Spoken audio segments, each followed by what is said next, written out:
Eu mereço alguém melhor. Meu nome é Sam.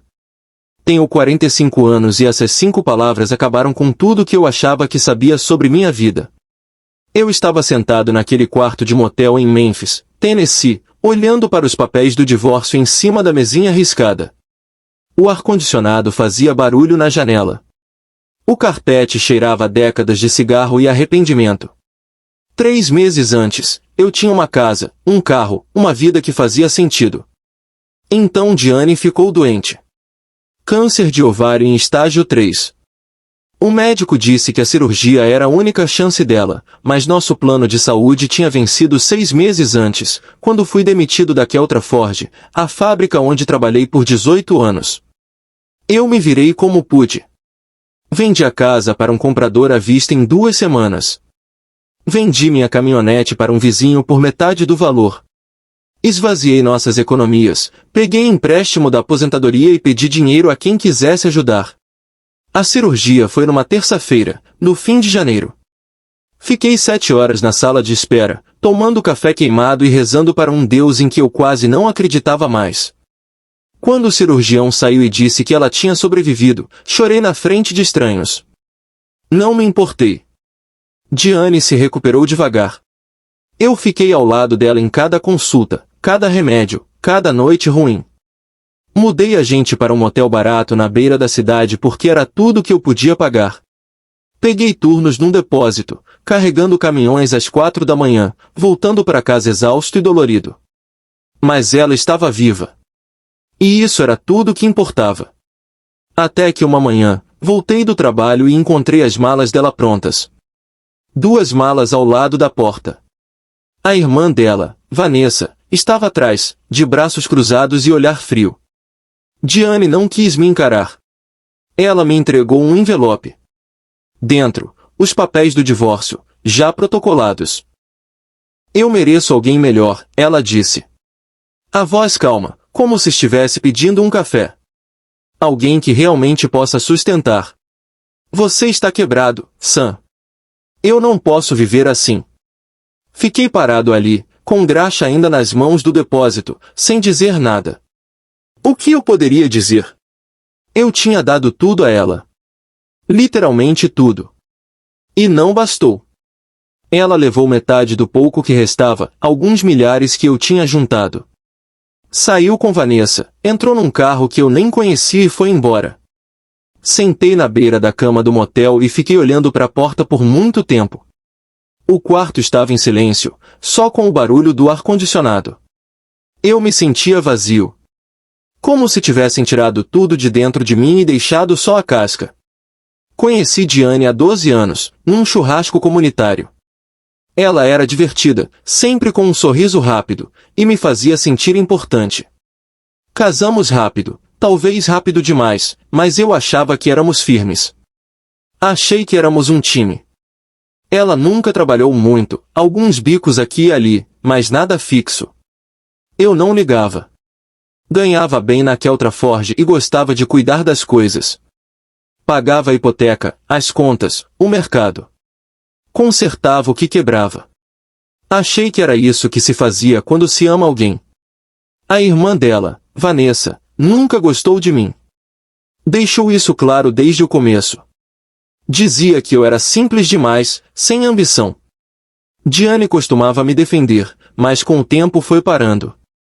Começou a fazer comentários sobre a casa ser pequena, sobre meu trabalho não ter futuro, sobre como o marido da amiga dela tinha virado gerente regional.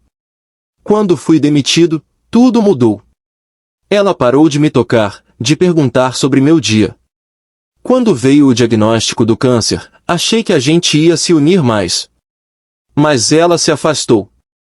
E eu dizia a mim mesmo que era por medo, pela doença. Que ela veria o quanto eu a amava quando tudo passasse. Peguei dinheiro emprestado do meu irmão Calvin, de colegas antigos, de um cara com quem eu jogava pôquer 2 vezes por mês. Vendi minhas ferramentas, meus equipamentos de pesca, qualquer coisa de valor. Fiquei numa fila de penhor com o relógio do meu pai e saí de lá com $300 e um nó no estômago. A cirurgia custou 62 mil, juntei o dinheiro aos poucos, vendi a casa por 215 mil, Paguei a hipoteca e as contas médicas, e sobrou quase nada para viver alguns meses. Achei que quando ela ficasse bem, poderíamos recomeçar. Achei que ela lembraria do que tivemos. Mas uma semana depois do último exame, quando o médico disse que ela estava livre do câncer, ela começou a falar com Vanessa Moore. Longas ligações atrás da porta.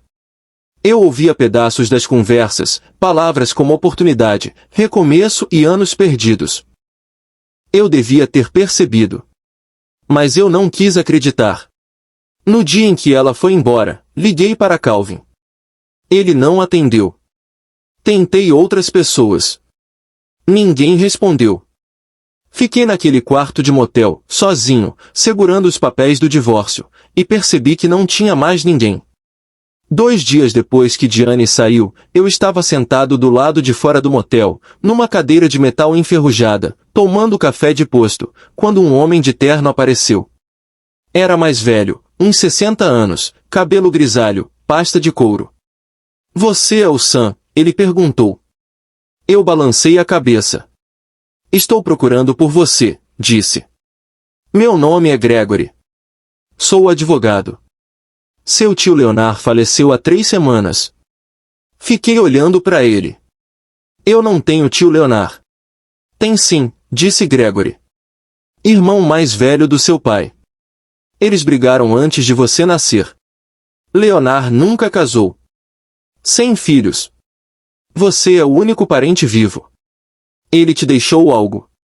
Fiquei sem reação. Meu pai nunca mencionou um irmão. Nem uma vez em 45 anos.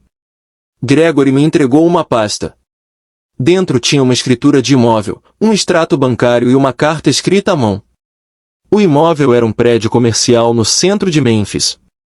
O extrato mostrava uma conta com $48.000. A carta era curta. Sam, nunca te conheci, mas sei que seu pai criou um bom homem. Isso agora é seu. Não desperdice. Leonard. Li 3 vezes. Olhei para Gregory. Isso é real. Bem real, ele respondeu. O prédio está quitado. Tem um inquilino, uma cafeteria que está lá há 6 anos. Pagam $1.200 por mês. Não é muito, mas é estável, e o dinheiro da conta é limpo. Sem impostos pendentes. É tudo seu. Sentei naquela cadeira e senti algo que não sentia há meses. Não era esperança exatamente, mas algo perto disso. Uma fresta na parede. O que eu preciso fazer? Perguntei. Assinar alguns papéis. Transferir a escritura pro seu nome. Eu cuido do resto. Gregory me olhou. Você tá bem, rapaz? Balancei a cabeça. Eu não estava bem, mas estava melhor do que 2 minutos atrás. Depois que ele foi embora, fiquei ali segurando a carta por um bom tempo. Pensei em Diane. No que ela disse, que eu não podia sustentar. Em como foi embora no segundo em que tudo ficou difícil. Pensei em Vanessa, com aquele olhar convencido, como se tivesse conseguido provar que eu não valia nada. Dobrei a carta e botei no bolso. Voltei para o quarto e olhei em volta. Paredes manchadas. Luz piscando. Cama afundada no meio. Era o fundo do poço, mas eu não ia ficar ali. Peguei o celular e liguei para Gregory. Quero ver o prédio, disse. Posso te levar amanhã de manhã? Não, falei. Quero ver agora. O prédio ficava numa esquina, a 2 quadras do rio. 3 andares, tijolo vermelho, janelas grandes no térreo. A cafeteria se chamava Brodavaquene. Uma placa pintada à mão sobre a porta. Pela janela, dava para ver algumas pessoas sentadas, laptops abertos, xícaras fumegando. Gregory abriu a porta lateral e me levou pro andar de cima. O segundo e o terceiro estavam vazios. Piso de madeira antiga, tetos altos, aquecedores velhos nas paredes. Cheirava a madeira e tempo. Leonard comprou isso em 1987, disse Gregory. Tinha uma gráfica aqui. Quando se aposentou, alugou para a cafeteria. Os andares de cima estão vazios desde 2003, mas a estrutura é boa. Sólida. Você pode reformar, alugar ou vender. Vale uns 300 mil no mercado. Andei devagar, tocando as paredes, olhando pela janela. Era real. Era meu. E o inquilino? Perguntei. O contrato renova a cada 2 anos. Gente boa. Pagam em dia. Cuidam bem do lugar. Você pode mantê-los ou trocar. Assenti. Já estava pensando. O dinheiro na conta, 48 mil. O bastante para reformar um andar, talvez 2. O bastante para começar algo. Quero ficar com ele, falei. Gregory sorriu. Boa escolha. Passamos a próxima hora assinando papéis. Quando saí do escritório dele, o prédio já estava legalmente no meu nome. Fiquei parado na calçada olhando para ele. Meu prédio. Meu recomeço. Liguei para Calvin naquela noite. Ele finalmente atendeu. Sam, desculpa por não ter ligado antes. Estou atolado no trabalho. Tudo bem, respondi. Queria te contar uma coisa. Herdei um prédio. Silêncio. O quê? Expliquei tudo. Leonard. O imóvel. O dinheiro. Calvin ouviu tudo quieto. Incrível, cara, disse. Você merece um pouco de sorte. Vou reformar. Alugar os andares de cima. Fazer algo disso. Quer ajuda? Ele perguntou. Tenho algumas ferramentas. Posso ir no fim de semana? Sim, falei. Eu gostaria. Pela primeira vez em semanas, consegui respirar. Mas 2 dias depois, recebi uma ligação de Diane. Queria me ver. Disse que era importante. Quase disse não. Mas algo na voz dela me deixou curioso. Nos encontramos num restaurante perto do motel. Ela parecia bem. Saudável. Como se o câncer nunca tivesse existido. Usava uma jaqueta nova que eu não conhecia. Ouvi que você herdou algo, disse, sentando-se. Fiquei olhando para ela. Como soube? Vanessa tem uma amiga que trabalha no fórum. As notícias correm. Fiquei em silêncio. Olha, Sam, eu cometi um erro, disse. Fiquei com medo. O câncer, o dinheiro, tudo. Entrei em pânico. Mas ainda me importo com você. Foram 12 anos. Isso tem que valer alguma coisa. Encostei no encosto da cabine. Você disse que merecia alguém melhor. Eu sei. Eu errei. Ela tentou tocar minha mão. Eu afastei. Quero tentar de novo. Podemos recomeçar. Posso te ajudar com o prédio. Podemos fazer dar certo. Fiquei olhando para ela por um tempo. Depois levantei. Não, falei. E saí antes que ela dissesse mais alguma coisa. Uma semana depois, comecei a reformar o 2º andar. Calvin vinha quase toda noite depois do trabalho. Arrancamos o carpete, consertamos paredes, pintamos. Era bom trabalhar com as mãos de novo. Ver resultado. A inquilina de baixo, uma mulher chamada Lauren, dona da cafeteria, trazia café grátis toda manhã. Tinha uns 35 anos, calça suja de tinta, sorriso fácil. Perguntou o que eu planejava fazer com os andares de cima. Talvez escritórios, falei. Ou pequenos apartamentos. Ainda vendo o que fazer. Esse bairro precisa de moradia acessível, disse. Só uma ideia. Gostei disso. Moradia acessível. Algo que tivesse valor. Mas Diane não desistiu. Ligou 2 vezes. Depois apareceu no prédio uma tarde, enquanto eu trabalhava. Calvin estava lá. Me olhou e foi para outra sala. Sam, precisamos conversar, disse ela. Não, não precisamos. Precisamos sim. Cruzou os braços. Ainda sou sua esposa legalmente. O divórcio não está finalizado. Isso quer dizer que tenho direito a esse prédio. Larguei o martelo. O quê? O Tennessee é um estado de bens conjugais. Tudo adquirido durante o casamento pode ser dividido. Você herdou enquanto ainda estávamos casados. Falei com um advogado. Tenho direito à metade. Senti o peito apertar. Você me deixou. Isso não importa legalmente.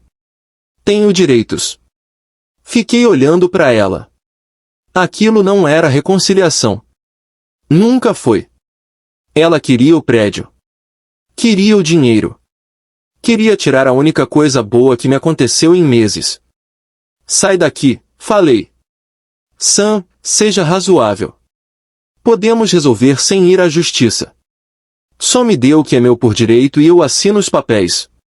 Fim limpo. Sai daqui, repeti, mais alto. Ela saiu. Mas eu sabia que ela falava sério. 2 dias depois, recebi uma carta do advogado dela. Uma reclamação formal sobre o imóvel. Ela pedia metade do valor, ou metade da renda do aluguel, ou um acordo único de $75.000. Liguei para Gregory. Ele ouviu tudo, depois suspirou. Ela tem um caso, disse. Não era um caso forte, mas era um caso. Herança normalmente é considerada um bem separado, mas se você faz melhorias ou gera renda com ela durante o casamento, pode virar bem conjugal. Como você está reformando e recebendo aluguel, ela pode argumentar que é conjugal. Então o que eu faço? Perguntei. Você luta, respondeu Gregory. Mas vai custar. Honorários, taxas, tribunal. Pode levar meses. Desliguei e fiquei sentado na sala vazia do 2º andar. As paredes meio pintadas, ferramentas espalhadas no chão. Pensei em tudo que sacrifiquei. Tudo que perdi. E agora Diane queria levar isso também. Não. Liguei de volta para Gregory. Preciso que faça algo para mim. O quê? Investigue a vida da Diane. A irmã dela, Vanessa. Descubra o que elas têm feito desde que ela foi embora. Gregory ficou em silêncio um momento. Sam, eu sou advogado imobiliário. Não faço investigação. Então encontre alguém que faça. Por favor. Ele suspirou. Conheço um cara. Detetive particular. Não é barato. Não me importo. Faça isso. 3 dias depois, o detetive me mandou um dossiê. E tudo fez sentido. Diane estava planejando isso há meses. Muito antes de pedir o divórcio. Antes mesmo do diagnóstico de câncer. O investigador achou e-mails entre Diane e Vanessa com quase 1 ano. Vanessa vinha pressionando Diane a me deixar fazia tempo. Me chamava de fracassado sem futuro e dizia que Diane estava desperdiçando a vida com um operário de fábrica. Quando Diane adoeceu, Vanessa viu uma chance. Convenceu Diane a me deixar gastar todas as economias e vender tudo para pagar a cirurgia. O plano era simples, me deixar falido salvando a vida dela, depois se divorciar e ficar com o que sobrasse. Mas elas não esperavam que eu herdasse o prédio. Os e-mails depois da morte de Leonard eram ainda mais claros. Vanessa pesquisou o valor do imóvel, calculou a renda possível e disse a Diane que podia conseguir pelo menos $150.000 se jogasse direito. Ele te deve isso, escreveu Vanessa. Você estava doente. Ele devia ter dado um jeito sem vender a casa. A culpa é dele. Pegue o que é seu e siga em frente. Também havia registros bancários mostrando que Vanessa mandava dinheiro para Diane durante nosso casamento, valores pequenos, 500 aqui, 1.000 ali, mas somavam. Vanessa estava financiando o plano de fuga da irmã. E então encontrei a peça final. Diane estava com outro homem. Um tal de Jordan, que trabalhava com vendas farmacêuticas. Eles se conheceram numa consulta médica. O detetive tinha fotos dos dois juntos. Encontros de 8 semanas atrás, bem na época em que Diane recebeu o resultado dizendo que estava curada. Ela não me deixou porque eu estava falido. Me deixou porque já tinha seguido em frente. Sentei na pequena mesa do quarto do motel e li tudo 2 vezes. Senti uma calma estranha. Nem raiva, nem tristeza, só clareza. Liguei para Gregory. Preciso que entre com uma contrademanda, falei. Contra Diane e Vanessa. Com base em quê? Fraude. Manipulação emocional. Vanessa interferiu financeiramente no nosso casamento. Trabalhou ativamente para destruí-lo. E Diane cometeu adultério, o que, pela lei do Tennessee, pode afetar a divisão de bens. Quero que o pedido dela seja rejeitado. E quero Vanessa responsabilizada. Gregory ficou quieto um instante. Isso é agressivo. Pode fazer. Posso, mas vai ficar feio. Ótimo. 2 semanas depois, o advogado de Diane recebeu um processo de 60 páginas. Incluía cada e-mail, cada transação, cada foto. Descrevia a manipulação de Vanessa e o caso de Diane. Pedia que o tribunal rejeitasse totalmente o pedido de Diane e me concedesse os custos legais. Diane me ligou naquela noite, furiosa. Você mandou investigar a gente, gritou. Isso é loucura, Sam. Você enlouqueceu. Estou protegendo o que é meu, respondi. Você vai perder. Meu advogado disse que você não tem caso. Então vamos ver. Desliguei. A audiência foi marcada para o fim de abril. Passei as semanas antes dela terminando o segundo andar. Calvin me ajudou a colocar piso novo, pintar os acabamentos, consertar as janelas. Lauren, da cafeteria, me apresentou um amigo empreiteiro que fez um bom preço na parte elétrica. O espaço começou a parecer real, profissional. Coloquei uma placa anunciando salas comerciais. Em uma semana, recebi 3 propostas. Quando chegou o dia da audiência, já tinha alugado o andar inteiro para uma agência de marketing por $2.500 por mês. O prédio estava funcionando, e eu só estava começando. O tribunal era menor do que eu imaginava. Diane sentou de um lado com a advogada, uma mulher bem vestida, com uma pasta cheia de papéis. Vanessa atrás, braços cruzados, me encarando como se eu fosse o vilão. Gregory apresentou o caso com calma. Mostrou os e-mails, os registros financeiros, a linha do tempo do caso de Diane. Explicou como Vanessa manipulou a irmã para me deixar, como planejaram se aproveitar da minha fraqueza financeira e como Diane violou o casamento com adultério. A advogada dela tentou argumentar que a herança ainda era bem conjugal, mas Gregory respondeu citando precedentes de Tennessee mostrando que bens herdados permanecem separados, a menos que se misturem, e que as reformas foram pagas apenas com o dinheiro herdado. A juíza analisou os documentos. Perguntou a Diane diretamente se os e-mails eram reais. Diane hesitou, depois admitiu. E o relacionamento com Jordan? Perguntou a juíza. Quando começou? Diane olhou para a advogada. Ela sussurrou algo. Diane virou de volta para a juíza. Março. Enquanto ainda era casada. Sim. A juíza pousou os papéis. Estou negando o pedido da requerente. O imóvel permanece com o requerido. O rosto de Diane empalideceu. Vanessa se levantou, começou a falar, mas a juíza a interrompeu. Audiência encerrada. Saí do tribunal e parei nos degraus. O sol brilhava. O ar cheirava a primavera. Liguei para Calvin. Acabou, disse. Você ganhou. Sim. Ganhei. Diane nunca pagou as taxas legais. 4 meses depois, ela entrou com pedido de falência. Vanessa parou de falar com ela depois da audiência. Furiosa porque Diane tinha admitido o caso no tribunal, o escândalo destruiu a relação das duas. Jordan, o cara das vendas farmacêuticas, deixou Diane quando percebeu que ela não tinha dinheiro e estava cheia de dívidas. Ela se mudou para um pequeno estúdio no lado leste de Memphis e arranjou um emprego como garçonete. Soube de tudo isso pelo Calvin, que ouviu de alguém que conhecia alguém. Eu não fui atrás de notícias. Não me importava mais. Terminei a reforma do 3º andar no verão. Aluguei para um designer gráfico freelancer e para um pequeno escritório de advocacia. O prédio ficou totalmente alugado.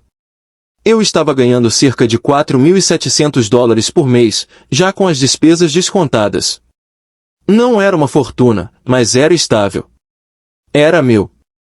Contratei a Lauren, do café, para administrar o prédio meio período.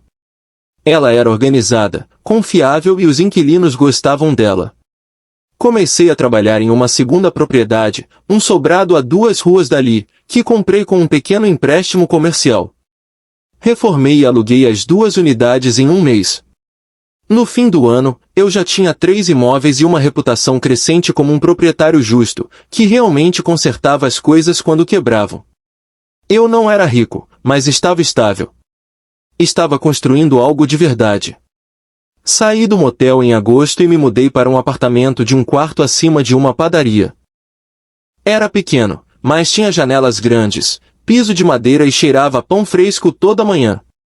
Comprei uma caminhonete usada, uma cafeteira e uma cadeira que não balançava. Parei de pensar em Diane. Parei de pensar no que perdi.